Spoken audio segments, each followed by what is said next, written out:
गदर three का hero thank you.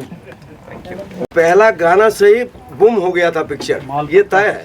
मैं अपनी तारीफ नहीं कर रहा हूँ, मिथुन जी का देन है, आप सबका देन है, लेकिन उर्जा काले कामा लाया और मतलब मिलियन का मिलियन शुरू हो गया था। ये से गदर 3 का इंतजार है क्या लोगों को? 3, 4, 5, 6, 7, 8, 9, 10 अच्छा, सचमुच इंतजार है? हाँ बिल्कुल, टू बी कंटिन्यूड ओके, है सर ना, होगा सर ना, होगा। पार्ट 3 साल सब रिकॉर्ड हो गया। मैं तो पिक्चर के पर्दे पे लिख दिया टू बी कंटिन्यू, रिकॉर्ड कर लो, क्या फर्क नहीं, लेकिन 3 साल बहुत ज्यादा हो जाएगा। नहीं 22 महीने, 22 साल लगे, अब 3 साल में भी जल्दी है। आज का जमाना फॉरवर्ड है। चलिए थैंक यू सो मच। जैसे उनको मिल गया तो बहुत बाग हो जाएगी, 200 का 200 भी मिल जाएगा तो वो खुश हो जाएंगे। तो हमें फिल्मों को ऐसे ही प्रोत्साहन दें, और जो अगस्त का महीना आया, ये सितंबर का भी, अक्टूबर का भी, और हमारे महीने, हमारे बरस, हमारे आगे वाले दौर फिल्मों के मौसम बन जाए। बस यही बात मैं कहना चाहता हूँ। और आप लोगों ने जो फिल्मों को सपोर्ट किया है, स्पेशली गदर को और बाकी दूसरी फिल्मों को भी, उसके लिए आप सबको बहुत बहुत धन्यवाद, ऑडियंस को भी और मीडिया को भी। Thank you very much. Anil ji एक लास्ट आपसे पूछना है, ऑस्कर अवार्ड नॉमिनेशन के लिए आपको मतलब कॉन्फिडेंस है, ऐसे मतलब मुझे बताया गया, तो नहीं, मेरे पास फ़ोन आ रहे हैं कि भाई ऑस्कर में इसको नॉमिनेट कर दो, तो मैं सोचता हूँ, खेल तक देखता हूँ, मेरे को तो आज तक अवार्ड मिला नहीं। शायद इस बार पिछली गदर में, जब पिछली गदर में मुझे अवार्ड नहीं मिला तो मुझे लगा मैं जो अवार्ड देने वाले लोग हैं वो उनका जो मानक है, उनका जो मापदंड है, उसमें मैं फिट नहीं होता। मुझे अच्छी तरह से याद है कि मैं लंदन में था, कनाडा में था, उदित जी के मेरे को फ़ोन आते रहे कि 11 नॉमिनेशंस हुए हैं आपको नेशनल अवार्ड में, और फ़ोन आते रहे। बाद में गदर को तो कुछ मिला नहीं, एक भी अवार्ड नहीं मिला, 11 नॉमिनेशन थे। तो भाई ठीक है, अब शायद इस बार लोगों के मन बदल जाए, दे दें हमें, क्योंकि हमको तो इस लायक समझा ही नहीं। लेकिन शायद बदलती हुई दुनिया में, बदलते हुए दौर में शायद लोग बदल गए हों। जो आज जो लोग बैठे हैं वो लोग उनकी सेंसिबिलिटी में थोड़ा फ़र्क आया हो, और अब वो हमें कुछ एक आध अवार्ड दे दें तो बड़ी अच्छी बात है। अवार्ड कौन नहीं चाहता, हर कोई चाहता है।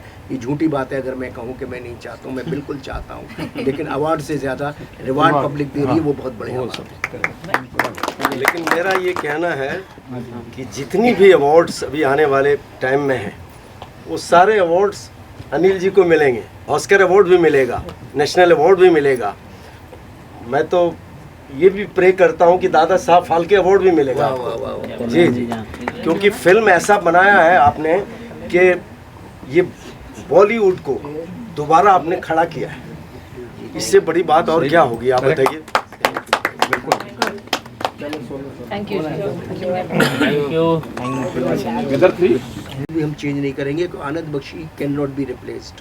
क्या कैन रिप्लेस आनंद बख्शी? तो वही रहा, और उदित जी भी वही रहेंगे, अलका जी भी वही रहेंगी। ये सारी चीज़ें करके इनके लिए बड़ा चैलेंज था, नई साउंड को लाना, नया सब कुछ करना, ये किया। और इनके सामने ऑलरेडी एक बड़ी लकीर खड़ी थी।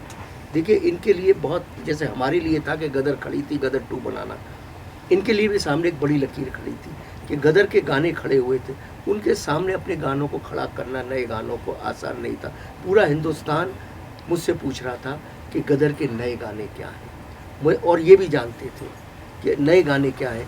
तो वो नए गानों को पुराने गानों के सामने खड़ा करना बहुत बड़ा चैलेंज था। वो चैलेंज इन्होंने लिया, और ईश्वर की कृपा से आज सारे गाने यूट्यूब पर ट्रेंड हो रहे हैं। चाहे वो तेरे इश्क में हो, चाहे खैरियत हो, चाहे दिल झूम झूम हो, ये सब गाने चल रहे हैं। और पुराने 2 गानों की तो बात ही अलग है।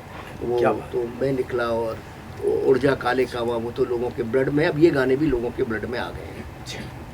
मिथुन, how did you take up this challenge? क्या किया आपने जो मतलब फिर से हिस्ट्री बनाया हमने? देखिए, आई थिंक चैलेंज, जीवन के चैलेंज से बचने के लिए मैं संगीत करता हूँ। क्योंकि जब मैं अपने स्टूडियो में प्रवेश करता हूँ तो वो मेरे लिए सुकून का पल है। वो I look forward to that, कि दुनिया के कलेश से मैं दूर होकर और अपना संगीत कर सकूँ। तो मुझे लगता है जब तक वो मदहोशी मेरे साथ है, जब तक वो माहौल मेरे साथ है, आई थिंक मैं, कोई चैलेंज या कोई प्रेशर नहीं था, मैं एक्साइटेड था और मुझे लगा था कि हाँ मैं करूँगा। और जैसे अनिल जी ने कहा कि जब उर्जा काले कावा और मैं निकला की भी बात आई, तो ये ये दोनों गीत मुझे लगता है भारत में प्रार्थना समान है ना, इसको ये प्रार्थना तो आप इसको छेड़ नहीं सकते। और जितना आदर मैं इन गीतों का करता हूँ, जितना मैं उत्तम जी और बख्शी साहब का करता हूँ, मुझे कहने की भी ज़रूरत नहीं है। आप अगर गीत सुन लेंगे, आप अगर जाके उसके आप जो लोग आप लोगों ने सब सुनाई है, सुन के आपको मालूम पड़ जाएगा कि मुझे कितना आदर है इनके क्रिएटर्स के लिए, वो उसके संगीत में ही नज़र आ जाता है।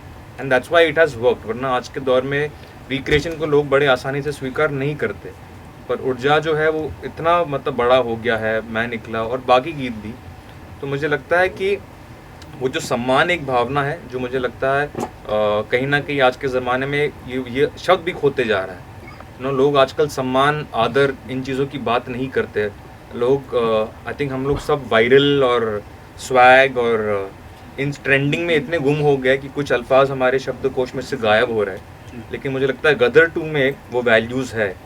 गदर 2 में जो बेटा है वो अपने बाप के सामने एक थप्पड़ खा के भी सर झुका लेता है। तो मुझे लगता है वो Gadar 2 is beyond entertainment. Gadar 2 is what India is, Bharat की जो सभ्यता है, और हमने उसी विचार के साथ और उन्हीं वैल्यूज़ के साथ इसकी म्यूज़िक पर भी काम किया है। उदित जी, आप तो इटरनल वॉइस हैं, आप बताइए आपको कैसे लगा? यही जगह है, आप सब लोग आए थे, 5 जुलाई का दिन था। हम लोग गदर 2 के प्रमोशन के लिए हम लोग आए थे। मतलब यहाँ से शुरुआत हुई थी प्रमोशन, लेकिन ईश्वर की ऐसी कृपा रही, आप लोगों का इतना प्यार आशीर्वाद मिला कि वो फिल्म गदर 2 सीढ़ी बाय सीढ़ी चढ़ता गया, छाता गया। और गदर एक प्रेम कथा भी आज 22 साल पहले आई थी, उस वक्त भी यही माहौल था, और आज उससे 10 गुना ज़्यादा माहौल है। मतलब कितना लोग प्यार किए हैं इस फिल्म को, आप यकीन नहीं करेंगे। मैं भी अपनी कहानी सुनाता हूँ। जब मैं पहली बार मिठुन जी को, मैंने अनिल जी को बोला कि अब यार गाना मेरा रखना आप। मैंने YouTube पे 2 लाइन, 1 लाइन आया था, तो मैं सोचा कि शायद मेरा गाना चला गया। तो मैंने अनिल जी को फ़ोन किया, अनिल जी मेरा गाना आप रख रहे हैं ना? बोले मिठुन को फ़ोन करो। तो मैंने मिठुन जी को फ़ोन किया, बोले आप आइए, पहले आपसे बात करेंगे, बैठेंगे स्टूडियो में। तो मैं इनसे मिलने गया, तो आप यकीन नहीं करोगे क्या आवाहन आई मेरे दिमाग में। ये मैं बोलना ज़रूरी समझता हूँ कि इनको मैंने कहा, इन्होंने कहा कि आज बैठेंगे, बातें करेंगे। मैं बोला बिल्कुल सही है, लेकिन मैंने इनको कहा कि ये गदर 2 जो है माइलस्टोन होने वाली है। आप पूछिए इनको, ये सामने है। सही बात। और मैं एक दिन ट्रेन ऊपर से जा रही थी और मैं क्रॉस हो रहा था, हम लोग बात कर रहे थे। मैं बोला मिठुन जी श्योर शॉट है पिक्चर, और वो हो गई। तो पहले से ही खूबसूरत माहौल बनता गया, और आज गदर के पूरे टीम को मैं बधाइयाँ देता हूँ, जी को बधाइयाँ देता हूँ। हमारे जो वन एंड ओनली डायरेक्टर हैं, जीनियस लिबरेटेड